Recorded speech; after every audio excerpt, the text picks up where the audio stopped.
नमस्कार, news room से breaking news लेकर हाजिर हूं मैं आंचल और मेरे साथ है राजीव जी। बहुत बहुत स्वागत है आपका और हमारे तमाम दर्शकों का। तो जैसा कि आप जानते हैं कि इस वक्त मिडिल ईस्ट में बाहरी जो है जंग चल रही है और ये जंग अपने 16वें दिन में प्रवेश कर चुकी है।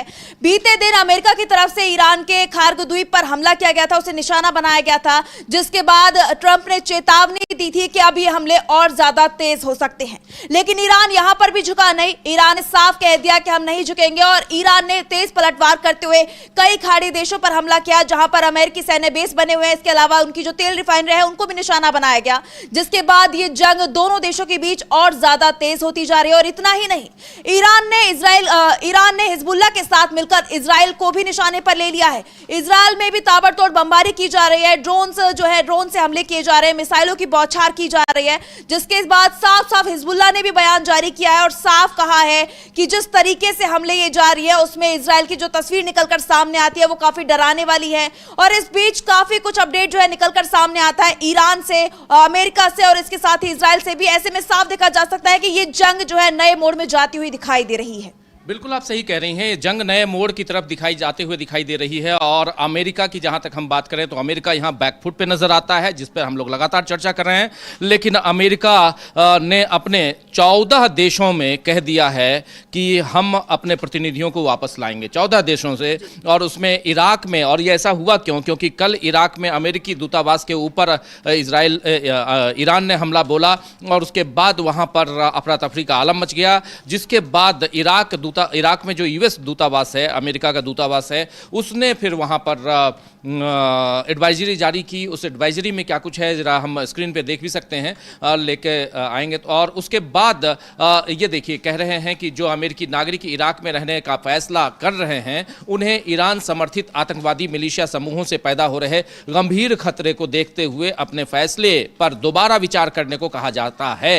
ये इराक में यूएस दूतावास का कहना है कि जो अमेरिकी नागरिक इराक में रहने का फैसला कर रहे हैं उन्हें ईरान समर्थित आतंकवादी मिलिशिया समूहों से पैदा हो रहे गंभीर खतरे को देखते हुए अपने फैसले पर दोबारा विचार करने को कहा जाता है। यानी आप ये फैसला अगर ले रहे हैं कि यहां रहना है तो कुल जमा यही है कि आप अपने दम पे यहाँ पर ये फैसला लीजिए, हम आपके लिए कोई भी यहाँ ये नहीं करेंगे, यानी हम आपको यहाँ पर किसी तरह की सुरक्षा मुहैया नहीं कराएंगे, ये बात कही जा रही है। तो 14 देश, और 14 देशों में मुख्यतः खाड़ी के देश हैं। खाड़ी के देशों में ओमान है, यूएई है, कतर है, बहरीन है, कुवैत है, सऊदी अरब है। ये सारे देश ऐसे हैं जहां पर जिसमें अगर यूएई की बात करें तो यूएई में भी दुबई है, फिर अबू धाबी है, शारजाह है, ये 3 प्रमुख शहर हैं वहां पे। इन तमाम देशों में जो अमेरिका के लोग रह रहे हैं उनको कहा गया है, अमेरिका ने कहा है कि आप यहाँ से वापस चले जाइए, बेहतर होगा। लेकिन अगर आप वापस नहीं जाते हैं तो ये जिम्मेदारी आपकी होगी। आखिर ये आंचल यहाँ पे कहा क्यों जा रहा है, ये भी एक बड़ा सवाल है। कहा इसलिए जा रहा है क्योंकि अमेरिका अभी तक ये कह रहा था कि हम इस युद्ध को जीत चुके हैं, लेकिन अमेरिका यहाँ इस युद्ध को जीतता हुआ नजर नहीं आता है। अमेरिका बार बार ये बात जो कह रहा है कि हम तो युद्ध जीत गए हैं लेकिन हम अभी और इस पे हमला करेंगे। और इसमें देखिए, कल उसने पूरा का पूरा इस युद्ध को हॉर्मुज की तरफ डाइवर्ट करने की कोशिश की। और इसी में हॉर्मुज के पास ही जो एक छोटा सा द्वीप है ईरान का, खारग द्वीप जिसके कहते हैं, खार्ग जिसको कहते हैं, खारग भी कहते हैं उसको, पारस की तरह खारग, उस द्वीप पर हमला करके, और उस द्वीप पर हमला कहाँ से किया है? उस द्वीप पर हमला इसने यूएई से किया है। एक बहुत बढ़िया मतलब बयान आया है इनका, अरागची का। उस बयान को मैं चाहूँगा कि वो बयान लेकर के आए अगर स्क्रीन पे हमारे साथी, तो बहुत महत्वपूर्ण है, जिसमें उन्होंने एक टेलीविज़न चैनल को इंटरव्यू दिया है अरागची ने, और उसमें बहुत सारी बातें उन्होंने कही हैं उसमें, जिसमें वो कह रहे हैं, उसमें बता रहे हैं वो कि कैसे यहाँ पर यूएई के तरफ से, और उसमें जो यूएई का जो रिहायशी इलाका है उसको निशाना बना, मतलब वहाँ से हमारे ऊपर निशाना बनाया जा रहा है और बहुत ही मिडिल रेंज के मिसाइल दागे जा रहे हैं हैं, ये सारी बातें बताई है अरागची ने। तो अरागची का जो पूरा जो सिस्टम है, यानी ईरान का जो सिस्टम है, वो काफ़ी यहाँ पर अच्छी तरह से काम कर रहा है, वो दिख रहा है। और उसको पता चल जा रहा है कि हमारे ऊपर, यानी आप अगर गल्फ कंट्रीज से, मिडिल ईस्ट से हमारे ऊपर हमला करेंगे तो हम हमले का जवाब उसी मिडिल ईस्ट पे देंगे, उसी कंट्री पे देंगे, जिससे आपको तकलीफ होगी। देखिए क्या कह रहे हैं। जी बिल्कुल, सैयद अब्बास अरागची कह रहे हैं कि कल रात उन्होंने खारक द्वीप और अबू मूसा द्वीप पर हिमार्स नामक तोपखाने रॉकेट प्रणाली से हमला किया, जो कम दूरी की रॉकेट प्रणाली है, और उन्होंने यह हमला हमारे पड़ोसी देश की धरती से किया है। ये बिल्कुल स्पष्ट है कि वो इस तरह के रॉकेटों से हम पर हमला करने के लिए हमारे पड़ोसी देश के क्षेत्र का उपयोग कर रहे हैं, और ये कतई अस्वीकार्य है। मतलब साफ साफ उन्होंने इस हमले की निंदा की है। इसके आगे वो कहते हैं कि हमारे बलों ने इन हमलों का पता लगाया है, और ये सब साफ है कि ये हमले संयुक्त अरब अमीरात से किए गए हैं। संयुक्त अरब अमीरात में 2 स्थानों से, रस अल खमै और दुबई शहर के बहुत करीब एक स्थान से, और ये बेहद खतरनाक है कि वो हम पर रॉकेट दागने के लिए घनी आबादी वाले क्षेत्रों का उपयोग कर रहे हैं। मतलब देखा जाए तो अब्बास अरागची का बहुत बड़ा बयान जो है ये सामने आता है, और जिससे साफ कहा जा रहा है, उन्होंने कहा है कि जो हमले किए गए हैं काफी खतरनाक है, जिन आबादी वाले क्षेत्रों की तरफ से ये हमले किए गए हैं वो काफी खतरनाक है। और ऐसे में देखना होगा कि ईरान क्या पलटवार करता है, क्योंकि लगातार जिस तरीके से चेतावनियां दी जा रही हैं, धमकियां दी जा रही हैं डोनाल्ड ट्रंप की तरफ से, इजराइल की तरफ से, उसके बाद भी ईरान चुप नहीं बैठा है, वो लगातार पलटवार कर रहा है। अभी हाल ही में खबर आई निकल करके, ईरान ने कई खाड़ी देशों को निशाना बनाया, उसमें से बगदाद में जो है दुबई को भी निशाना बनाया गया। उसके अलावा बगदाद, वहां पर भी बोल दिया गया कि बगदाद में जो बंदरगाह है उसके आसपास के जो भी इलाके हैं ऐसे जो काफी आबादी वाले हैं उनको खाली कर दिया जाए, क्योंकि ईरान की तरफ से बहुत जल्द ही और कुछ बड़ा भी हो सकता है। और ऐसा ये बयान जो है साफ दिखाता भी है जिस तरीके से अब्बास अरागची ने कहा। इसके अलावा और भी कई बयान है जो अब्बास अरागची के सामने आ रहे हैं। बिल्कुल बिल्कुल आप सही कह रहे हैं। ईरान ने कहा है कि 51वीं लहर हमने ऑलरेडी उसका इस्तेमाल किया है, यानी क्रिया की प्रतिक्रिया। आप हमारे ऊपर हमला कर रहे हैं, हम आपके ऊपर, और वो गिन के बताते हैं wave number 1, wave number 2, wave number 3। और ये वेब क्या है, ये यहां से हम जो जवाबी कार्रवाई कर रहे हैं उसको ये वेब कह रहे हैं। और उसमें अब 51वीं जवाबी कार्रवाई IRGC ने की है, इस्लामिक रेवोल्यूशनरी गार्ड कोड ने की है, और उसमें इन्होंने अमेरिका पर, इजराइल पर और अमेरिका समर्थित उन तमाम देशों के जो अमेरिकी सैन्य अड्डे हैं, इन सब पर ताबड़तोड़ हमले किए हैं। आज सुबह से ये इस जंग में अगर देखें तो आज सुबह से इसमें और भी इजाफा हो गया है। जहां अमेरिका चाह रहा है कि किसी भी ढंग से इससे बाहर निकला जाए, अमेरिका इस पूरे युद्ध को हॉर्मुज स्ट्रेट पे ले जाकर खत्म करना चाहता है। अमेरिका ने कल, आपने देखा, एक बयान और महत्वपूर्ण है जो हम लोग कल रात से लगातार दिखा रहे हैं, वो बयान है अमेरिका के राष्ट्रपति डोनाल्ड ट्रंप का,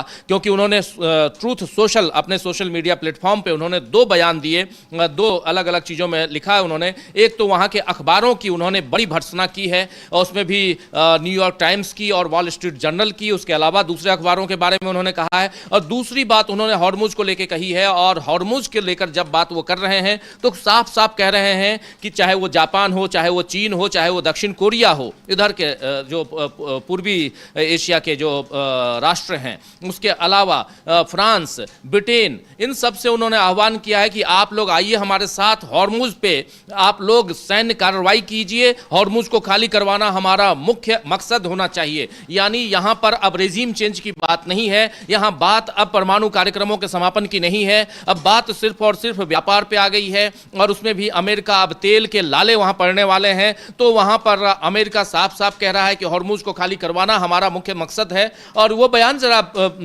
स्क्रीन पर दिखा देते हैं हम लोग, और कैसे यहां पर डोनाल्ड ट्रंप कह रहे हैं। बहुत महत्वपूर्ण है कि डोनाल्ड ट्रंप हॉर्मुज को लेकर जो बात कह रहे हैं, उस बात से मतलब आप दुनिया के अलग अलग देशों से, अभी तक तो आप कह रहे थे कि हम बहुत बड़े, मतलब यहाँ पर विश्व के सबसे बड़े नेता हम ही हैं, लेकिन अब आप विश्व के अलग अलग देशों से अगर यहाँ पर अपनी हेल्प मांग रहे हैं, मदद मांग रहे हैं, तो इसका मतलब है कि कहीं ना कहीं अमेरिका यहाँ पर डरा हुआ ही नहीं बल्कि डाउनफॉल अमेरिका का दिखाई दे रहा है। विश्व के नक्शे में अगर देखें आप तो कहीं ना कहीं ये दिखाई देता है कि अमेरिका यहाँ से बैकफुट पे है, और अमेरिका को अब दूसरे देशों की मदद चाहिए। लेकिन दूसरे देशों में आप देख लीजिए लीजिए कि जो यूरोप है वो मदद नहीं कर रहा। यूरोप में भी ब्रिटेन है, स्पेन है, इटली है, उसके अलावा जर्मनी है और स्विट्जरलैंड है, ये सारे देश मदद नहीं कर रहे हैं। और जो मदद कर भी रहे हैं वो बहुत दूसरे ढंग से मदद कर रहे हैं कि ठीक है हमारी जगह आप ले लीजिए, यहाँ से आपको जो करना है करिए,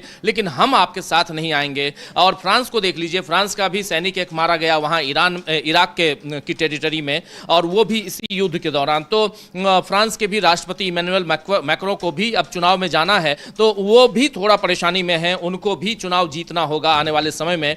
और इन सब के बीच दूसरी सबसे महत्वपूर्ण बात मार्को रूबियो की आती है, जेडी वांस की आती है। और इन लोगों ने जिस ढंग से कहा कि ओवरऑल यहाँ पर इस युद्ध में हम जाना नहीं चाहते थे, और कल उन्होंने कहा था, खासकर जेडी वांस ने, कि मुझे जेल हो सकती, मैं जेल नहीं जाना चाहता हूं। अगर मैं सच बता दूं कि बंद कमरे में हम लोगों की क्या बात हुई तो मुझे जेल जाना पड़ेगा। यानी अंदर जो कुछ हुआ वो अगर बता देता हूं तो मेरे ऊपर मुसीबत आ जाएगी, उस मुसीबत का सामना मैं नहीं कर पाऊंगा, इसीलिए आज चुप हूं। और ये बात कह रहे हैं जेडी वांस। तो जेडी वांस की बात बहुत महत्वपूर्ण यहां हो जाती है। लेकिन इन सब के बीच कल जब यहां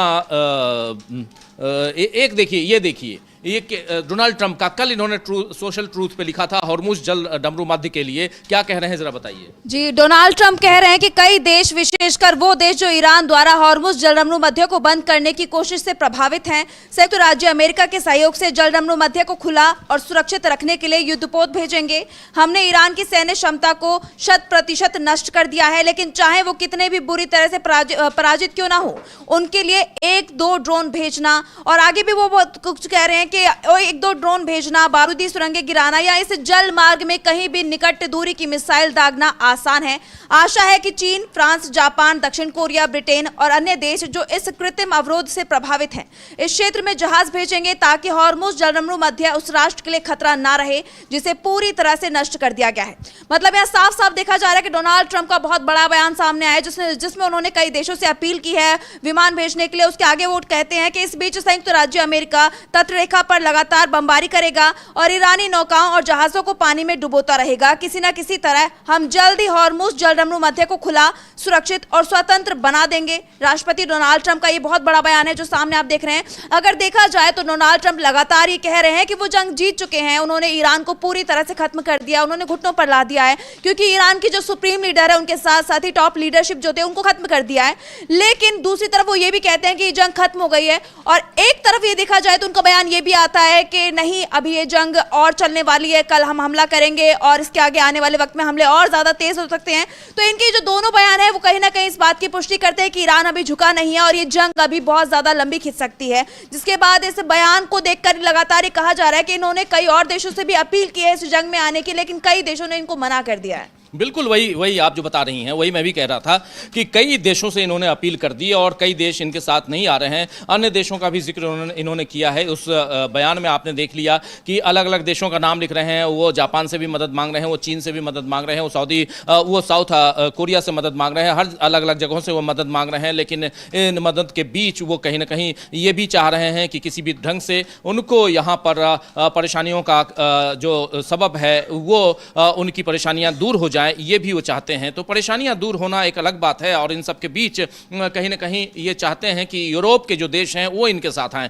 सबसे बड़ी तकलीफ डोनाल्ड ट्रंप को है कि नाटो इनके साथ नहीं है, लेकिन नाटो को खत्म करने की तरफ बढ़े थे डोनाल्ड ट्रंप ही। और इस युद्ध में, मैं बार बार चुनाव वर्ड आ जाता है ध्यान में, लेकिन चुनाव नहीं, ये युद्ध चल रहा है। और इस युद्ध में, इस जंग में डोनाल्ड ट्रंप परेशान नजर आते हैं, क्योंकि नाटो देशों की मदद से ही उन्होंने इराक की जंग लड़ी थी और उनको उम्मीद थी कि अब नाटो हमारा साथ देगा। ईरान में वो साथ देता हुआ नजर नहीं आ रहा है। इजराइल के जो प्रधानमंत्री हैं बेंयामिन नेतन्याहू, उनके बारे में बहुत अलग अलग बातें आ रही हैं और कहा जा रहा है कि बेंयामिन नेतन्याहू कहीं गायब हो गए हैं, क्या मारे गए हैं, या कुछ और ऐसी बातें आ रही हैं। और वो जो अगर कैमरे पे आ भी रहे हैं, स्क्रीन पे आ भी रहे हैं, तो क्या बेंयामिन नेतन्याहू जिंदा हैं, वो तस्वीर है, या बेंयामिन नेतन्याहू का कोई AI प्रोडक्ट है, यानी उनका जो उसी ढंग का एक बना बना के हुलिया बनाकर पेश किया जा रहा है, क्योंकि उनके हाथों की 6 उंगलियां दिखाई गई हैं। ये सब कुछ चल रहा है। तो नेतन्याहू कहां है इस सवालों के बीच, इन सवालों के बीच यहां पर अमेरिका जो है वो कैसे नेतन्याहू के कारण फंस गया है, ये बार बार यहां बात आ रही है। और इसमें अब अमेरिका का ये कहना कि ये तमाम देश हॉर्मुज़ जलडमरू मध्य को खाली करवाने के लिए सुरक्षित ढंग से वहां से हमारा जहाज गुजरे, उसके लिए अगर उस पर आप लोग बम बरसाइए, और हम तो लगातार बम बरसा ही रहे हैं। ये कहना अपने आप में ये बताता है कि कहीं ना कहीं यहां से डोनाल्ड ट्रंप जो हैं वो पीछे हटते हुए दिखाई दे रहे हैं। अब ईरान की बात नहीं कर रहे हैं, अब वो बात कर रहे हैं। हालांकि रोज उनके बयान आंचल बदलते रहते हैं, कल कुछ और कहेंगे, आज कुछ और कहेंगे, परसों कुछ और कहेंगे, बयान बदल रहे हैं। आज 15 तारीख है, 16वां दिन है, 16 दिन हो गए, और 16 दिन लगातार जैसे जैसे ये युद्ध, ये जंग जैसे जैसे खिंचेगी, जैसे जैसे आगे बढ़ेगी, डोनाल्ड ट्रंप की हालत खराब होगी, ये साफ दिखाई दे रहा है। और इन सब के बीच अलग अलग जगहों से, अब देखिए एक बड़ी खबर आपको बताता हूं, वो खबर है इराक से। इराक में भी अमेरिका से बदले की भावना उफान पे है। इराक में भी आप बता सकती हैं इस खबर को। जी बिल्कुल, जिस तरीके से लगातार ईरान तो हमला कर ही रहा है, इस बीच इराक की भी इस युद्ध में एंट्री होती दिखाई दे रही है। अमेरिका इस वक्त 2 मोर्चों पर गिर गया। ईरान के हमले का तो सामना कर ही रहा था अमेरिका, और अब इस वक्त इराक ने भी अपना बदला लेना शुरू कर दिया, जिसको लेकर खबर सामने आ रही है कि आज इराकी शिया मिलिशिया सराया औलिया अल-दम ने आयतुल्लाह अली खामनेई की हत्या का बदला लेने के लिए एरबिल और बगदाद में स्थित अमेरिकी सैन्य ठिकानों पर हमले का दावा किया है। मतलब कि 2 जगह से वो घिरता हुआ दिखाई दे रहा है अमेरिका। और इसके साथ ही ईरान के साथ इराक के इस हमले के बाद क्या ट्रंप मिडिल ईस्ट में क्या ट्रंप का मिडिल ईस्ट की जो जंग चल रही है इसमें टिक पाना बहुत ज्यादा संभव हो पाएगा? क्योंकि जिस तरीके से हमले किए जा रहे हैं, एक तरफ ही नहीं, पहले तो उनको लगा था कि शायद बस ईरान है, इससे हम निपट लेंगे आसानी से, लेकिन अब कोई और भी कई देश ऐसे हैं जो इस जंग में आते हुए दिखाई दे रहे हैं। कुछ देश ऐसे हैं जो पीछे से मदद कर रहे हैं, चाहे वो चीन हो चाहे वो रूस हो। और उसके अलावा अब इराक ने सीधे सीधे इस जंग में एंट्री ले ली है, उसने भी हमला शुरू कर दिया अमेरिकी सैन्य बेसों पर। अमेरिका को कहीं ना कहीं इस युद्ध का खामेनेई की जान लेने का खामियाजा भुगतना पड़ रहा है। और यही वजह है कि ईरान और इराक और हिजबुल्लाह तीनों जो है लगातार हमले कर रहे हैं, अमेरिका पर भी और इजराइल पर भी। बिल्कुल आप सही कह रही हैं। देखिए एक्चुअली हुआ ये है कि जो शिया बहुल देश है, ये आप जानती हैं ईरान जो है शिया बहुल देश है, और जहाँ जहाँ शिया हैं, और इराक में जो शिया मिलिशिया ग्रुप है जिसको सराया औलिया अल-दम कहते हैं, सराया औलिया अल-दम ये कहते हैं, और जिसका जिक्र अभी आप कर रही थी, इसने आज हथियार उठा लिया है। इसने साफ साफ कह दिया है कि ईरान में, उसमें भी हमारे सुप्रीम लीडर ये आयतुल्लाह अली, अपने यहाँ भी अपने देश में जो शिया हैं, चाहे वो कश्मीर में रह रहे हों, शिया बहुल कश्मीर है, कश्मीर का बहुत सारा एरिया है, जैसे लखनऊ में आप देखें वहाँ भी है, आप हैदराबाद जाएंगी वहाँ भी है, कुछ इधर भी है, दिल्ली में भी हैं। तो जो शिया समूह है वो समूह अपने सुप्रीम लीडर व न सिर्फ वहाँ का ईरान का बल्कि आयतुल्लाह को सुप्रीम लीडर के रूप में मानता है, एक बड़े धर्मगुरु के रूप में मानता है। हमारे देश में तो बहुत सारे धर्मगुरु हैं, धीरेन्द्र बाबू भी हैं धर्मगुरु, तो वैसे, लेकिन यहाँ एक अलग है। तो ऐसे में अब शिया बहुल जो एरिया है और वहाँ पे उनका अगर कोई उनकी मिलिशिया है, तो वो अब हथियार उठाकर ईरान के लिए जंग में कूदने का आह्वान वो कर रहे हैं। और अब उसी में इराक के अंदर आप अब देखिए बहुत बड़ी ये चुनौती होगी अमेरिका के लिए कि इराक के अंदर ही अगर अमेरिका के खिलाफ अगर अमेरिकी सैन्य अड्डों पर हमला होने लगे तो आप, और क्योंकि ये इराकी हैं ये शिया, लेकिन ये इराक के नागरिक हैं, और इसीलिए ये जो सराया औलिया अल-दम जो है, ये सैनिक टुकड़ी जो इनकी अपनी मिलिशिया है, ये अगर हमला कर रही है आयतुल्लाह अली खामनेई की हत्या का बदला लेने की घोषणा करते हुए, एक बड़ी बात यहाँ होती है। और जब इनकी बात हम कर रहे हैं तो लेबनान की बात करना भी यहाँ जायज़ है, क्योंकि अभी आपने बताया लेबनान का शुरुआत में आपने हिजबुल्लाह का जिक्र किया था, बेरूत का जिक्र आपने किया था। अब देखिए हिजबुल्लाह कौन है? हिजबुल्लाह भी ईरान के समर्थक हैं, और हिजबुल्लाह भी आखिर क्यों अभी उफान पे हैं, क्यों अभी नाराज हैं? वो भी कह रहे हैं कि इजराइल ने ईरान पे हमला किया है, हम उसका बदला लेंगे, हम इजराइल पे हमला करेंगे। तो इजराइल पे हमला वो कर रहे हैं, अमेरिका पे हमला शिया कर रहे हैं, और ऐसे अगर दूसरे देशों में भी ऐसी स्थिति हो गई तो फिर यहाँ अमेरिका के लिए टिक पाना इस एरिया में मुश्किल हो जाएगा। इसीलिए इसके दूतावास ने यहाँ पर ये नोटिस जारी किया है कि आप अब जल्दी से जल्दी इराक छोड़ दीजिए, और न सिर्फ इराक बल्कि कई देशों को कहा गया है कि आप छोड़ दीजिए। जो 14 देश ऐसे हैं गल्फ कंट्रीज, मिडिल ईस्ट के, वो सारे देश हैं, उसके अलावा जॉर्डन भी है, ये सारे देशों को छोड़ने के लिए कहा गया है। दुबई, शारजाह, अबू धाबी, इन सबको छोड़ने के लिए कहा गया है। किसी भी होटल में मत ठहरिए, जान माल का खतरा है आपका, आप वापस लौट जाइए अपने देश को, या इस देश को छोड़कर किसी दूसरे तीसरे देश में जा सकते हैं तो चले जाइए। ये बातें वहां कही जा रही हैं। अमेरिकी नागरिकों में हड़कंप है और वो कहीं ना कहीं यहां से आगे बाहर निकलने के लिए। तो एक बहुत बड़ी खबर आपने बताई है कि इराक में भी अमेरिका के ऊपर अगर हमला हो रहा है तो इसका मतलब है इराक जिसको बेस बनाया था अमेरिका ने, इराक में सद्दाम हुसैन को फांसी पर लटकाने के बाद पूरे इराक पर कब्जा जिस ढंग से किया अमेरिका ने, और जिस ढंग से पूरे उस मिडिल ईस्ट में अमेरिका ने अपनी सैन्य छावनी बना रखी है, और वहां पर अगर अमेरिका का विरोध होने लगे तो यहां से और मुश्किल हो जाएगा अमेरिका के लिए। और ये सारे देश कमोबेश चाहते हैं, हमारे भी सोर्सेज हैं उनसे भी हम बात करते हैं, तो आंचल ये बातें आती हैं कि ये सारे देश, चाहे वो कतर हो, चाहे वो कुवैत हो, चाहे बहरीन हो, चाहे सऊदी अरब हो, चाहे ओमान हो, चाहे यूएई हो, ये सारे देश जो हैं वो चाहते हैं कि कहीं ना कहीं इन देशों में से अमेरिका वापस जाए, क्योंकि वहां के नागरिकों के लिए वहां आफत बन आती है जब अमेरिकी सैनिक हमारे देश में हैं, अड्डा बना के बैठे हुए हैं, जैसे चाहते हैं वैसे रहते हैं। और ये मुस्लिम कंट्रीज हैं और ये चाहते हैं कि इनके यहाँ जो पर्देदारी है, इनके यहाँ जिस ढंग से लोग जीवन यापन करते हैं उसी तरह से हो, लेकिन अमेरिका वहां पर दादागिरी दिखाता है क्योंकि अमेरिका का वहां पर दबदबा है इसीलिए, और वो भी चाहते हैं अंदर खाने से कि किसी भी ढंग से ये यहां से जाए। इसीलिए वो जो सपोर्ट मिलना चाहिए सऊदी अरब से अमेरिका को, जो सपोर्ट मिलना चाहिए यूएई से अमेरिका को, जो सपोर्ट मिलना चाहिए कुवैत से अमेरिका को, जो सपोर्ट मिलना चाहिए कतर से अमेरिका को, जो सपोर्ट मिलना चाहिए बहरीन से अमेरिका को, जो सपोर्ट मिलना चाहिए इधर ओमान से अमेरिका को, या जॉर्डन से, ये सपोर्ट नहीं मिल, या इराक से ये सपोर्ट नहीं मिल पा रहा है। इसलिए यहां परेशानी में है अमेरिका, और अमेरिका को अब यहां से आगे देखना होगा। इसलिए अमेरिका यहां से निकल के बाहर आ रहा है, ईरान से निकल के बाहर आकर हॉर्मुज पे वो पूरा का पूरा फोकस हॉर्मुज पे लेके जाना चाह रहा है। इस पूरे अगर इसको देखा जाए, इस एक रणनीति स्ट्रेटेजी जो है अमेरिका ने बड़ी तेजी से कल बदली है, और स्ट्रेटेजी को बदलकर वो हॉर्मुज पे आ गया है। वो अब ईरान पे नहीं है, वो हॉर्मुज पे है, और हॉर्मुज पे लाकर उसने जो जिन देशों का नाम लिया है, यहाँ चीन का नाम लिया है उसने जापान का नाम लिया है, उसने साउथ कोरिया का नाम लिया है, उसने अन्य देशों में जरूर उसमें पाकिस्तान, भारत, इन सब का भी नाम होगा, मैं उम्मीद करता हूं, अन्य देश बोला है, लेकिन उसके अलावा आप देखिए तो फ्रांस का नाम लिया है, ब्रिटेन का नाम लिया है। इन सब का नाम लेने का मतलब है कि अमेरिका चाहता है कि किसी न किसी तरह उनकी दुखती रग को थोड़ा सा और उसमें उभार लाया जाए, यानी जले पर नमक डालना। यानी कहने का मतलब ये कि जैसे अपने यहाँ लाइन लगी हुई है सिलेंडर की, यानी एलपीजी गैस की लाइन लगी हुई है, तो लाइन जब लगी है आप परेशान हैं, आपको कहा जाएगा कि अरे भाई आप हमारे साथ आओ, आपके यहाँ लाइन नहीं लगेगी, आप हमारे साथ इस युद्ध में खड़े हो जाओ भारत के प्रधानमंत्री जी, और आइए और जल्दी से जल्दी हॉर्मुज को खाली करवाते हैं। ईरान को यहाँ जो अपनी दादागिरी ईरान दिखा रहा है उससे उसको बाहर निकालते हैं, और आपके यहाँ ये लाइनें जो है नहीं लगेंगी, चुनाव आप फटाफट जीतेंगे, क्योंकि अब चुनाव की घड़ी आ गई है, अभी शाम को 4 बजे उसकी घोषणा होगी।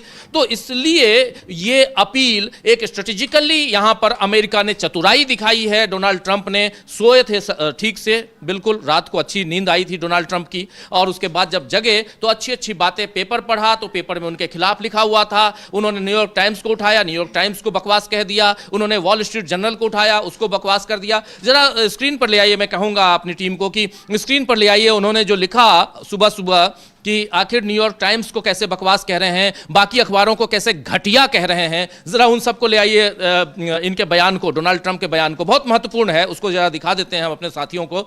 लेकिन इसके अलावा ये बातें कैसे आती हैं वो मैं बता रहा हूं। थोड़ा हो सकता है कि मैं थोड़ा सा मजाकिया लहजे में कह रहा हूं कि सो के और अच्छी नींद आई, लेकिन नींद उनकी हराम है, हराम हो चुकी है, ये सब कुछ है। देखिए एक बार फिर जी बिल्कुल, डोनाल्ड ट्रंप ये कह रहे हैं कि एक बार फिर फर्जी समाचार मीडिया ने सऊदी अरब के एक हवाई अड्डे पर कथित तौर पर गिराए गए 5 टैंकर विमानों के बारे में जानबूझकर भ्रामक सुर्खियां बनाई हैं और कहा है कि वो अब किसी काम के नहीं हैं। असल में हवाई अड्डे पर कुछ दिन पहले हमला हुआ था, लेकिन विमानों को नष्ट नहीं किया गया था। 5 में से 4 विमानों को लगभग कोई नुकसान नहीं हुआ था और वो पहले ही सेवा में आ चुके हैं। एक विमान को थोड़ा अधिक नुकसान हुआ था, ये डोनाल्ड ट्रंप कह रहे हैं। मतलब साफ साफ ये इन खबरों को भ्रामक बता रहे हैं। जिस तरीके से समाचारों में इसकी पुष्टि की गई है, डोनाल्ड ट्रंप आगे कहते हैं लेकिन वो जल्द ही उड़ान भरने लगेगा। फर्जी समाचारों की सुर्खियों में जैसा कहा गया है वैसा कोई भी विमान नष्ट नहीं हुआ था या उसके करीब भी नहीं था। न्यूयॉर्क टाइम्स और वॉल स्ट्रीट जर्नल विशेष रूप से और अन्य घटिया अखबार और मीडिया वास्तव में चाहते हैं कि हम युद्ध हार जाएं। उनकी घटिया रिपोर्टिंग वास्तविक तथ्यों के बिल्कुल विपरीत है। देखिए इन्होंने, चलिए आगे पढ़ लीजिए, उसके बाद बात करते हैं। जी, डोनाल्ड ट्रंप आगे कहते हैं वो सचमुच बीमार और विक्षिप्त लोग हैं जिन्हें इस बात का जरा भी अंदाजा नहीं है कि वो संयुक्त राज्य अमेरिका को कितना नुकसान पहुंचा रहे हैं। सौभाग्य से जैसा कि 2024 में हमारी शानदार और निर्णायक चुनावी जीत से साबित हुआ, हमारे देश के लोग फर्जी समाचार मीडिया की तुलना में कहीं बेहतर समझते हैं कि क्या हो रहा है। और ये बयान जो डोनाल्ड ट्रंप की तरफ से दिया गया है, जिससे ये साफ दिखाई देता है कि जिस तरीके के दावे मीडिया की तरफ से किए जा रहे हैं, डोनाल्ड ट्रंप ने उनको खारिज कर दिया है। बिल्कुल आप सही कह रही हैं। देखिए यहां पर क्या, ये भारत का मीडिया नहीं है, ये अमेरिका का मीडिया है और भारत के प्रधानमंत्री नहीं है, अमेरिका के राष्ट्रपति हैं। अमेरिका के राष्ट्रपति वहां के न्यूयॉर्क टाइम्स को पढ़ के फर्जी कह रहे हैं, अमेरिका के राष्ट्रपति वहां के वॉल स्ट्रीट जर्नल को पढ़ के फर्जी कह रहे हैं, अमेरिका के राष्ट्रपति वहां के अन्य अखबारों को घटिया अखबार कह रहे हैं और कह रहे हैं कि यहाँ का मीडिया चाहता है कि हम इस युद्ध को, इस जंग को हार जाएं, ये कहता है। लेकिन अपने यहाँ क्या होगा, अपने यहाँ अगर ऑपरेशन सिंदूर की आप रिपोर्टिंग आप सवाल करने लगिए, आप अपने यहां इसी ईरान और इराक और ईरान और इजराइल में अगर इजराइल के खिलाफ पूछ दीजिए, बात कीजिए, तो यहां पर आपके ऊपर बैन लग जाएगा। तो ये जो तमाशा जो अपने यहाँ है, ये तमाशा वहां अमेरिका में नहीं है। लेकिन मैं अमेरिका के राष्ट्रपति के इस बयान की भर्त्सना करता हूं कि वो अखबार को घटिया अखबार कह रहे हैं, वो कह रहे हैं भ्रामक खबरें दे रहा है। क्योंकि वो सही खबर दे रहा है, इनके मन मुताबिक खबर नहीं दे रहा है। वो हमारे यहां जैसा गोदी मीडिया नहीं है, हमारे यहां जैसा बिका हुआ मीडिया नहीं है, इसीलिए वो खबरें लिख पा रहा है। दुनिया में उसकी एक पहचान है। न्यूयॉर्क टाइम्स को हम यहां पढ़ते हैं, वाशिंगटन पोस्ट को या वॉल स्ट्रीट जर्नल को हम यहां पढ़ते हैं, टेलीग्राफ को हम यहां पढ़ते हैं। ऐसे तमाम, टेलीग्राफ लंदन का है लेकिन मैं फिर भी कह रहा हूं, ऐसे गार्जियन को हम यहां पढ़ते हैं। और ये सब दुनिया के 5-10 ऐसे अखबार, ऐसे मीडिया हाउस है, CNN है, इन सबको हम यहां देखते हैं, पढ़ते हैं। और इसीलिए यहां पर अपने यहां पढ़ के समझ में आता है कि अमेरिका में चल क्या रहा है या अमेरिका हमारे देश के बारे में कह क्या रहा है। लेकिन अमेरिका के राष्ट्रपति जो हैं वो बार बार कह रहे हैं कि ये घटिया अखबार है और ये हमें ये चाहता है कि हम जो है वो हार जाएं, जंग हार जाएं। अरे भाई, तुम जंग हार चुके हो और इसीलिए वो लिख रहा है, वो सच लिख रहा है। और सच लिख रहा है तो आपको वो घटिया लगेगा। लेकिन अपने यहां दिक्कत क्या है, अब इसकी तुलना कीजिए कि अपने यहां ये सिचुएशन होता तो अपने यहां के जो चैनल्स हैं, आज तक सबसे तेज, नेटवर्क 18 सबसे तेज, सबसे तेज है, ABP न्यूज सबसे तेज, सब तेज हैं, क्या वो लोग ये दिखाते? सब गोदी मीडिया हो रखे हैं सब। इसीलिए मैं कह रहा हूं कि गोदी मीडिया को भी ये देखना चाहिए, कम से कम सीखना चाहिए। भले आपको गालियां पड़ें, हमें गालियां पड़ती हैं ना, हम सच दिखाते हैं तो गालियां पड़ें। हम तो न्यूयॉर्क टाइम्स और हम वाशिंगटन पोस्ट हैं, हम वॉल स्ट्रीट जर्नल हैं, DB लाइव, देशबंधु ग्रुप, तो हमको गालियां दो, कोई दिक्कत नहीं है, हम वो बनना चाहते हैं। और डोनाल्ड ट्रंप जैसे हमारे देश के प्रधानमंत्री अगर हमको गालियां दे सुबह सुबह, कोई दिक्कत नहीं है, वो आशीर्वाद की तरह लगेगा। कम से कम हमारे दर्शक तो खुश होंगे कि सही दिखा रहा है, बता रहा है कि यहां पे आप हार रहे हो, बता रहा है कि इसके कारण हम तो कब से बता रहे हैं कि हॉर्मुज स्ट्रेट बंद होगा, हमारे यहाँ हाहाकार मचेगा। 28 तारीख से हम लोग लगातार कह रहे हैं कि हमारे यहाँ हाहाकार मचने वाला, हमारे यहाँ LPG पेट्रोल, अभी तो आप LPG की लाइन में हैं, अभी पेट्रोल और डीजल की लाइन में भी लगेंगे अगर ये युद्ध अगर ऐसे ही चल गई तो। और उसके बाद आप कब जा रहे हैं? 10 दिन बाद आप बात करते हैं वहां के राष्ट्रपति से, पेजिशकियान से बात करते हैं, हमारे देश के प्रधानमंत्री नरेंद्र मोदी 10 दिन बाद बात करते हैं। फिर भी आपने सुप्रीम लीडर को लेकर आपने एक शब्द नहीं कहा कि आयतुल्लाह अली खामनेई की मौत हो गई, मैं संवेदना व्यक्त करता हूं। आपने ये नहीं कहा, आपने ये बधाई नहीं दी कि नए सुप्रीम लीडर आपने चुन लिया है, उसके लिए आपको बधाई। आपका देश जो है आगे बढ़े, सदियों पुराना हमारा नाता रिश्ता है, हम उस रिश्ते को आगे बढ़ाना चाहते हैं। ये ईरान आपको क्या नहीं दिया? आज से 100 साल पहले अपने यहाँ की भाषा क्या थी? पर्शियन। हमारे यहाँ जो उर्दू जो है वो कहाँ से आई है? अरबी और पर्शी से, फारसी, अरब और फारस, और वहीं से जो शाह हैं हमारे यहाँ के, वो क्या हैं? शाह लोग क्या हैं? हो सकता है अमित शाह से भी पूछा जाएगा कि उनका खानदान कहां से आया था, ईरानी जी कहां हैं, ये सब पूछा जाएगा। तो इसलिए आप ईरान से अगर नाता रिश्ता तोड़ना चाहेंगे तो आप ये मान के चलिए कि परिस्थितियां आपके विपरीत जाएंगी, क्योंकि ईरान आपका सदियों पुराना दोस्त रहा है। ईरान से आपको बहुत कुछ मिलता रहा है। ईरान से आप तेल खरीदते थे, आधा पैसा देते थे, आधा पैसे के बदले में सामान दे देते थे, बार्टर करते थे, आपको पैसा नहीं देना पड़ता था। रूस के साथ यही था, 100% रूपी रूबल ट्रेड। मैंने देखा है कि रूपी रूबल ट्रेड, वहाँ की करेंसी रूस में रूबल और अपनी करेंसी रुपया, तो वो सारी चीज़ें आपने ख़त्म कर दी, गड़बड़ कर दी। परिस्थितियाँ ये हो गई कि आपके खिलाफ पूरा का पूरा माहौल बन गया। और आज आपको तो क्या है, आज हो कल आप तो कहते हो कि झोला उठा के निकल लूँगा, मैं फकीर हूं जी, झोला उठा के निकल लूंगा। लेकिन झोला उठा के निकलने से पहले कितनों को झोला पकड़ा देंगे, कटोरा पकड़ा देंगे आप, वो नहीं दिखाई दे रहा। इसीलिए यहां पर मैं कह रहा हूं कि डोनाल्ड ट्रंप जिस दिशा में जा रहे हैं वो अपने देश को कटोरा पकड़ाने की दिशा में जा रहे हैं।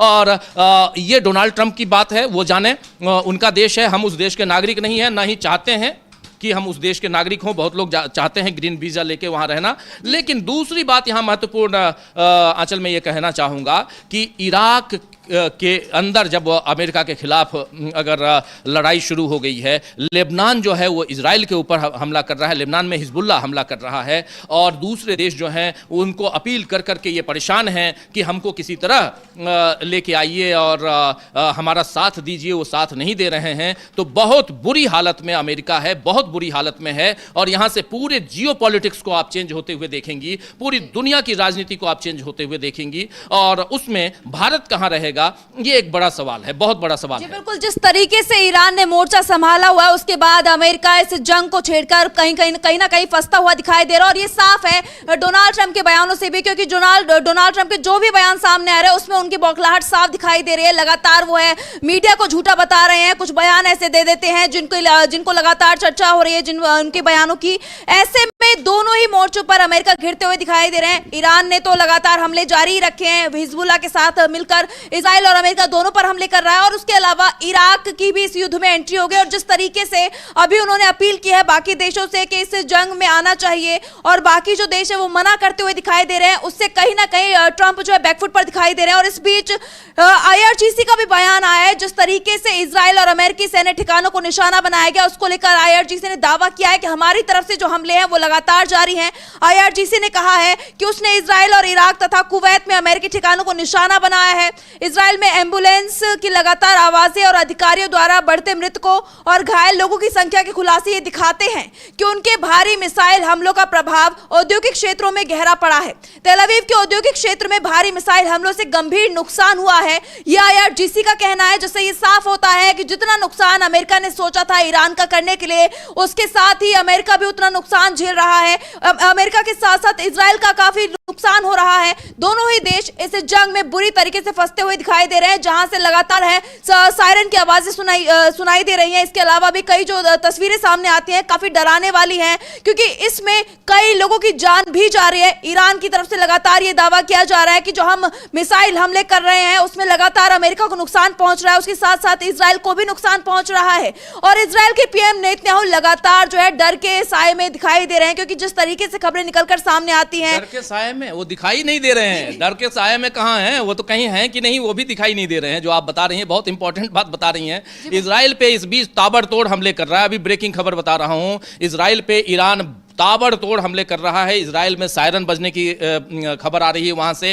पूरे इजराइल में तेल अवीव से लेकर यरूशलेम सब तरफ वहाँ पे दो प्रमुख वहाँ का जो शहर है, दोनों शहरों में सायरन बजने की आवाज़ आ रही है। एक अलग तरह की परिस्थितियाँ वहाँ निर्मित हो गई हैं। और इन सब के बीच कैसे यहाँ से ईरान जो है हमले पे हमला कर रहा है इजराइल के ऊपर। ईरान ने भी कसम खा रखी है कि हम छोड़ेंगे नहीं और आप हमारे ऊपर हमला करेंगे, आप होर्मुज पे टिके रहिए, हम इजराइल पे टिके रहते हैं। होर्मुज को हमने बंद दिया है और हम आपको इधर लेके चलते हैं इजराइल की तरफ, और इजराइल को हम तहस नहस कर देंगे, तबाह कर देंगे, ये कहा जा रहा है। तो इजराइल ने बहुत बड़ी गलती की है, ये साफ दिखाई दे रहा है। IRGC यहां से हम लोगों ने भी शुरुआत में, मैं सच बताऊं, पर्सनली बता रहा हूं कि मैंने भी ये उम्मीद नहीं की थी कि ईरान इस ढंग से रिएक्ट करेगा, इस ढंग से, और इतने दिनों तक टिका रहेगा। ईरान टिका हुआ है, 16वां दिन है आज, और ईरान कहीं से भी बैकफुट पे नहीं है। ईरान के टॉप लीडर सड़कों पे कल परसों निकल के आए, आपने देखा तस्वीरें, नहीं हो तो फिर से अली लारीजानी से लेकर पेजिशकियान तक,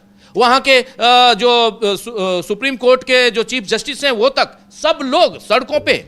अगर सब सड़कों पे है, अब्बास अरागची तक सब सड़कों पे हैं और अल-कुद्स समारोह में हिस्सा ले रहे हैं। बगल में भले बम फटे, कुछ भी फटे, कोई टेंशन नहीं है। वहाँ एक है कि मरेंगे, अगर शहीद होंगे तो होंगे, ये बताया जा रहा है।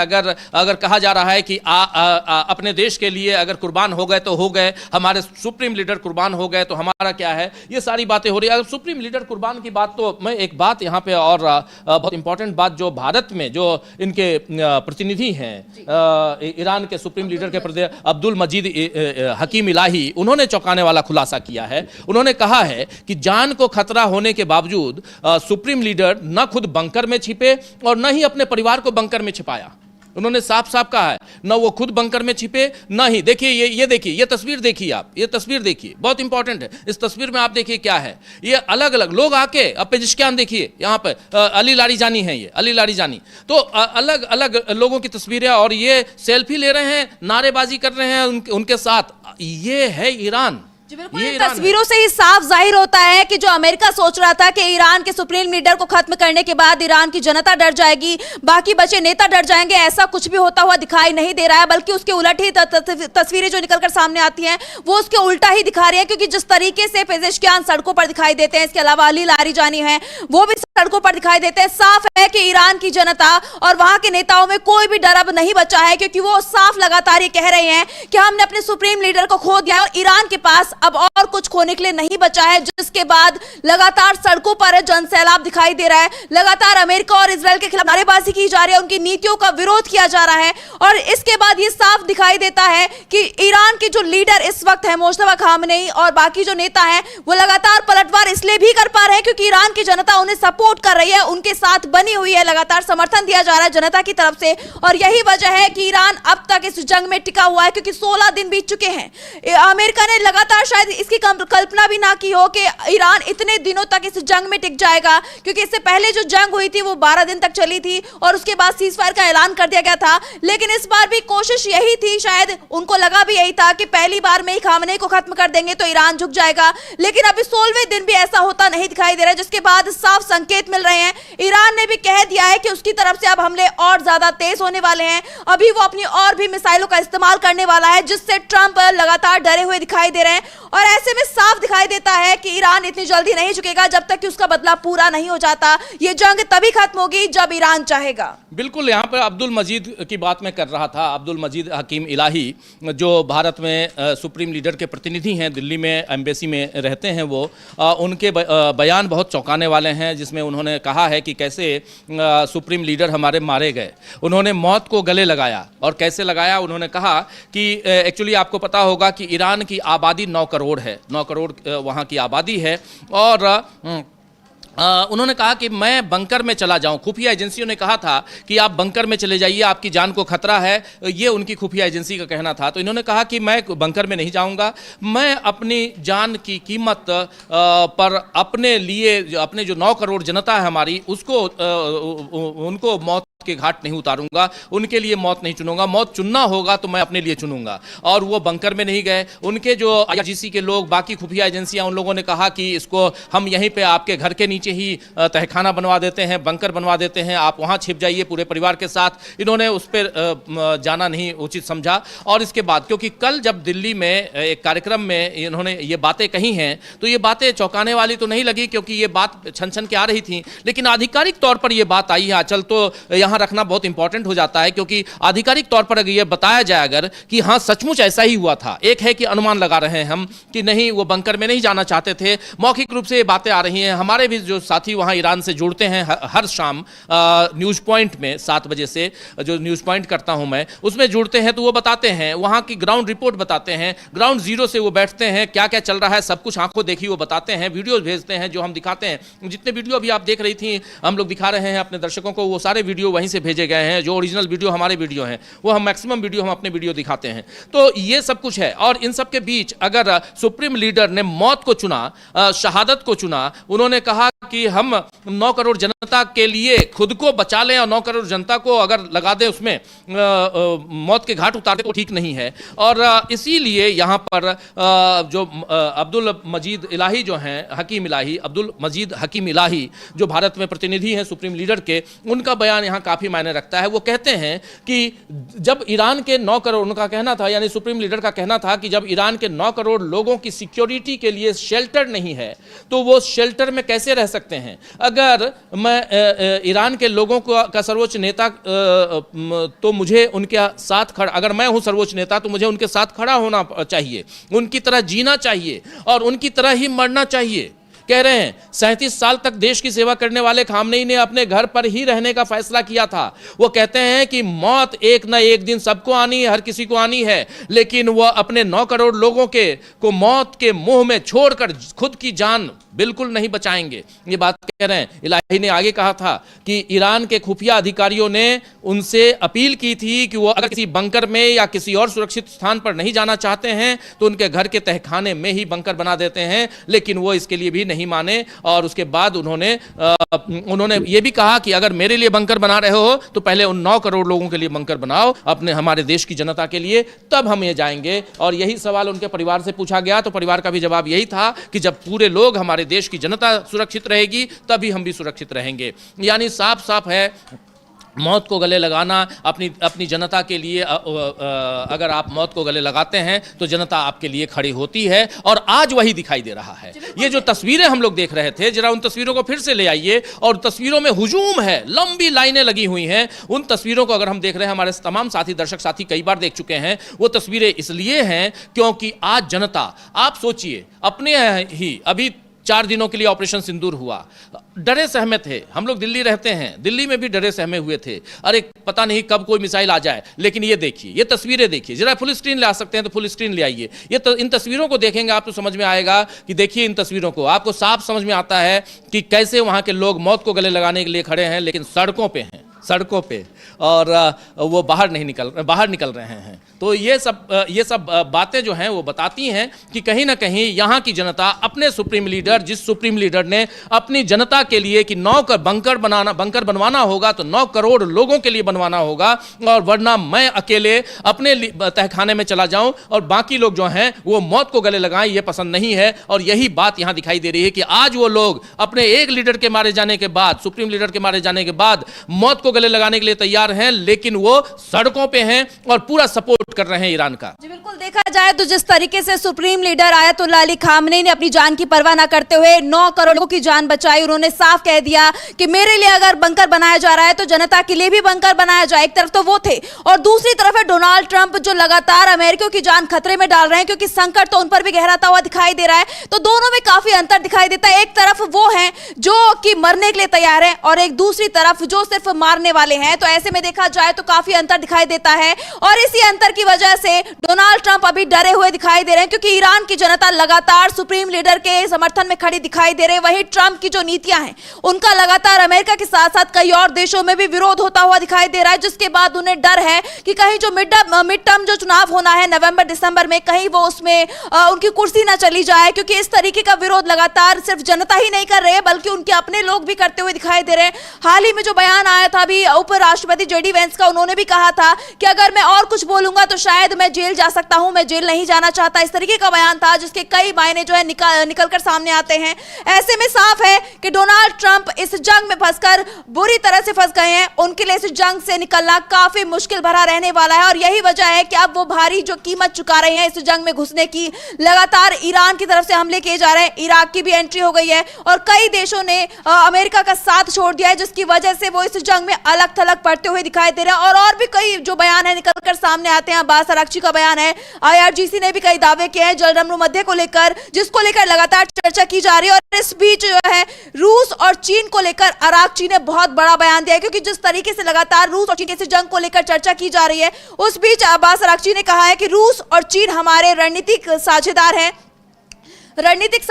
अतीत में हमारा घनिष्ठ सहयोग रहा है जो अभी भी जारी है, इसमें सैन्य सहयोग भी शामिल है। अगर देखा जाए, बड़ी बात कह रहे हैं, सैन्य सहयोग भी जारी है, रणनीतिक साझेदार हैं रूस और चीन हमारे रणनीतिक साझेदार हैं। अतीत में हमारा घनिष्ठ सहयोग रहा है जो अभी भी जारी है, इसमें सैन्य सहयोग भी शामिल है। ये साफ साफ है कि सैन्य सहयोग करने के लिए भी हम तैयार हैं। आप मारने के लिए आओगे तो हमारा साथ देने के लिए रूस भी आएगा, हमारा साथ देने के लिए चीन भी आएगा। और पहले ही दिन से आराघची लगातार ये कह रहे हैं कि रूस इस जंग में कहीं ना कहीं अगर सीधे ना कहें तो पीछे से तो मदद कर ही रहा है ईरान की, और अब ऐसा होता हुआ दिखाई भी दे रहा है। एक बार फिर उन्होंने अपने बयान को दोहराया, साफ कर दिया है अब्बास अराघची ने कि रूस और चीन जो है हमारे घनिष्ठ मित्र हैं, और आगे इस तरीके से क्या क्या मदद की जा रही है वो भी रूस ने बताया, मतलब ईरान ने बताया था कि कई मोर्चों पर जो है रूस हमारी मदद कर रहा है। लेकिन क्या मदद कर रहा है, क्या वो हथियार पहुंचा रहा है या फिर कुछ और, इस बारे में उन्होंने जानकारी नहीं दी थी। जिसके बाद ये साफ है कि ईरान जो है काफी मजबूत हो चुका है रूस का साथ मिलने से। वहीं चीन भी ईरान के समर्थन में आता हुआ दिखाई दे रहा है। बिल्कुल चीन तो है ही, चीन तो हमेशा कह ही रहा है, और चीन कह रहा है कि बैडू जो उनका है, जो सैटेलाइट सिस्टम उनका है, वो चीन दे रहा है। और इसके अलावा लेकिन एक महत्वपूर्ण जो बयान है वो IRGC के कमांडर का बयान है, वो आप बताएंगे। लेकिन इन सब के बीच जब आप रूस और चीन की हम बात कर रहे हैं तो थोड़ी बात इनकी होनी चाहिए। रूस मदद कैसे कर रहा है वो हम जान रहे हैं कि एयर डिफेंस सिस्टम जो है इनका पूरा का पूरा S-400 जो अपने यहाँ है वही S-400 इन्होंने बेचा है। और 12 दिन की जो जंग चली थी पिछले साल ईरान का इजराइल के साथ में, उस 12 दिन की जंग के बाद ईरान ने अपने आप को काफी मजबूत किया। ईरान ने फिर फटाफट रूस से उन सामानों को खरीदा जिससे अपने डिफेंस सिस्टम को वो मजबूत करे। वो किया ईरान ने। S-400 को उन्होंने चारों तरफ एक्टिवेट किया। S-500 भी अमेरिका इसके पास है, रूस के पास है, जो किसी के पास दुनिया में किसी देश के पास नहीं है। उसको लेने की बात इन्होंने की। हालांकि अभी तक ईरान उसको अपने यहाँ स्टैब्लिश नहीं कर पाया है, लेकिन फिर भी ईरान रणनीतिक रूप से, सामरिक रूप से मजबूत है। खुद भी अपना वो बना ही रहा है। फतेह से लेकर तमाम हम लोग देख रहे हैं अलग अलग मिसाइलें, और दूसरी तरफ इसमें बहुत ज़्यादा मिसाइलों पे डिपेंडेंसी इसकी रूस पे है। रूस और ईरान का एक बहुत ही शानदार संबंध है, रिलेशन है, जैसा रिलेशन भारत और रूस का रहा है पुराने जमाने में, अब नहीं रहा। और एक तो बात ये, दूसरी बात उधर चीन की देखिए। चीन ने वो खुफिया तंत्र जो है उसको मजबूत करने में, मतलब इनका ईरान का खुफिया तंत्र मजबूत हो उसको, इसके लिए उसने साथ दिया है। साथ इसने दिया है सैटेलाइट सिस्टम को, जिससे 4K यानी HD क्वालिटी में भी 4K 4000 टाइम्स बेटर क्वालिटी जो है वो दी है रूस, इसने, चीन ने इसको ईरान को। और इसलिए ईरान बहुत ही सटीक निशाना लगा पा रहा है, 1 इंच भी इधर उधर नहीं, बिल्कुल सटीक उसी जगह पे जहां पे मारना चाहिए, दागना चाहिए। एक तो ये बात। दूसरी बात यहां इंपॉर्टेंट आ जाती है, रूस और चीन दोनों का आर्थिक पहलू भी यहां पे डिपेंड करता है। हॉर्मुज से एक ही जहाज जो उधर से पार होते हुए पहले दिन से बताया गया, वो जहाज चीन का था, यानी वहां से हॉर्मुज से स्ट्रेट को खोला गया और चीन के जहाजों के लिए, और भारत इस रणनीति में पीछे रह गया, और इसलिए भारत के जहाज वहां अटक गए और भटक गए, जैसे करते हैं। ये तीनों शब्द प्रधानमंत्री नरेंद्र मोदी के हैं, उन्हीं से उधार लेके मैं कह रहा हूं। लेकिन इन सब के बीच एक महत्वपूर्ण बात ये भी है कि IRGC की रिपोर्ट जो है और उनके कमांडर की बात, ये जरूर आप बताइए, क्योंकि हॉर्मुज की बात आ रही है यहां पे, और हॉर्मुज की बात आएगी तो IRGC यानी ईरान का जो जो इस्लामिक रिवोल्यूशनरी गार्ड कोर है, वो क्या कह रहा है। क्योंकि अमेरिका जो कह रहा है, अमेरिका जो अपील कर रहा है, अमेरिका के राष्ट्रपति जो अपील कर रहे हैं, वो हम लोगों ने देख लिया, लेकिन इनका क्या कहना है। जी बिल्कुल, ये जो जंग छिड़े हुए ईरान, इजराइल और अमेरिका के बीच, इसमें जो है केंद्र बनता जा रहा है हॉर्मुज स्ट्रेट, जिसको लेकर लगातार जो है ईरान ने अपना साफ कर दिया कि अगर यहाँ पे अमेरिकी जहाज या और किसी देशों के जहाज दिखेंगे यहाँ से जाते हुए तो वो उनको भी निशाना बनाएगा। और इस बीच जब IRGC कमांडर से सवाल किया गया अली रेजा तंगसीरी से, तो उन्होंने कहा कि दुनिया में तेल ले जाने का एक महत्वपूर्ण समुद्री रास्ता हॉर्मुज स्ट्रेट अभी भी खुला हुआ है। मतलब साफ उन्होंने कह दिया है कि जो हॉर्मुज स्ट्रेट है अभी भी वो खुला हुआ है। वो आगे कहते हैं कि उस पर ईरान का नियंत्रण बना हुआ है। अमेरिकी द्वारा किए जा रहे दावे सही नहीं है। अमेरिका कह रहा है कि उसने ईरान की नौसेना को नष्ट कर दिया है और तेल के जहाजों को सुरक्षित रास्ता दे सकता है, लेकिन ये बातें गलत है। मतलब साफ है, IRGC ने अमेरिका के दावों को गलत ठहराया है। उन्होंने आगे कहा है कि चीन की समाचार एजेंसी शिन्हुआ ने ईरान की तस्नीम समाचार एजेंसी के हवाले से जानकारी दी है, हॉर्मुज स्ट्रेट को सैन्य रूप से बंद नहीं किया गया है, बल्कि यह सिर्फ ईरान के नियंत्रण में। हॉर्मुज स्ट्रेट एक बहुत महत्वपूर्ण रणनीतिक समुद्री मार्ग है। दुनिया का लगभग 5वां हिस्सा तेल इसी रास्ते से होकर गुजरता है। साफ देखा जाए तो तंगसीरी जो कह रहे हैं IRGC के कमांडर, उन्होंने साफ कहा है कि ये रास्ता अभी भी खुला हुआ है। वहां से जो है उस पर ईरान का नियंत्रण बना हुआ है और जिस तरीके से अमेरिका की तरफ से लगातार दावे किए जा रहे हैं मिसाइल गिरने के और भी कई जगहों को नष्ट करने के, वो दावे जो है वो गलत है। IRGC कमांडर ने इसको गलत ठहराया है, जिससे ये साफ होता है कि जो लगातार अमेरिकी राष्ट्रपति डोनाल्ड ट्रंप दावे कर रहे हैं, चाहे वो जंग के हो कि जंग हम जीत चुके हैं, चाहे वो इस बात के हो कि हमने ईरान को पूरी तरह से तबाह कर दिया है, वो सभी दावे कहीं ना कहीं गलत हैं। यही साफ इस बयान से दिखाई देता है। बिल्कुल बिल्कुल आप सही कह रही हैं कि एक तरफ अमेरिका दावा कर रहा है, लेकिन ये कह रहे हैं कि ये जो आपके दावे हैं वो गलत हैं। हाँ, इतना जरूर है कि शुरुआत से ही रणनीतिक तौर पे और ऐसे भी यूनाइटेड नेशन के हिसाब से हॉर्मुज पर हमारा अधिकार है और हम उस अधिकार को पूरा अपने कब्जे में रखे हुए हैं और यहाँ से जो जहाज आना जाना आवाजाही जो है वो हो रही है, हम जैसा चाहते हैं हमारे नियंत्रण में है, हम अपने हिसाब से कर रहे हैं। ये इनका कहना है, IRGC का कहना है। और वहाँ पर जिस ढंग से अमेरिका वहाँ दबदबा बनाए रखने की कोशिश कर रहा है, वहाँ अमेरिका पिछड़ता हुआ नजर आ रहा है। लेकिन IRGC यानी इस्लामिक रिवोल्यूशनरी गार्ड कोर जो है उनका बयान यहाँ बहुत महत्वपूर्ण हो जाता है और इसीलिए इनका कहना है कि ईरान का इस पर नियंत्रण है, पूरी तरह से नियंत्रण है। और उसके अलावा जो चीन के हवाले से जो आप बात बता रही थी वो भी महत्वपूर्ण इसलिए हो जाता है क्योंकि उनका भी यही कहना है कि एक बहुत बड़ा ये जो समुद्री रास्ता वहाँ से फारस की खाड़ी से होते हुए ओमान की अरब सागर में आने का जो रास्ता है, इससे दुनिया के तेल और दूसरे पदार्थों का, न सिर्फ तेल बल्कि सारी चीज़ें आती हैं, खाने पीने के से लेकर घर बनाने तक के सामान, सब कुछ जीवन यापन के जो सामान है सब कुछ आते हैं। 5वां हिस्सा यानी 20%, अगर आपके उपयोग का 5वां हिस्सा अगर यहीं से गुजरता है तो आप समझ सकती हैं कि ये कितना इंपॉर्टेंट रास्ता है, जिस रास्ते को अभी ईरान, अभी नहीं बल्कि ईरान हमेशा से ईरान का कब्जा उस पे है, ईरान का है वो हॉर्मुज, और उस पर कब्जा करने की कोशिश अगर अमेरिका कर रहा है तो ईरान इसको छोड़ेगा नहीं, ईरान आगे इसे जाने नहीं देगा और दूसरे के कब्जे में जाने नहीं देगा। अमेरिका चाहता है कि उस पर खुद का कब्जा हो। अमेरिका इसीलिए अमेरिका ने आह्वान किया है अलग अलग देशों से, अमेरिका ने जैसे आह्वान किया जापान से, दक्षिण कोरिया से, चीन से, जबकि चीन के साथ अमेरिका का रिश्ता बिल्कुल व्यापारिक रिश्ता है, उसके अलावा कुछ नहीं है, दोनों दो अलग अलग ध्रुव हैं। लेकिन चीन से भी आह्वान किया है, उसने आह्वान किया फ्रांस से, उसने आह्वान किया ब्रिटेन से, इन तमाम देशों से उसने आह्वान किया है। तो ये दिखाई दे रहा है कि कहीं ना कहीं परेशानी में अमेरिका है और ईरान का अपर हैंड है। ईरान चाहता है कि हमको यहाँ पर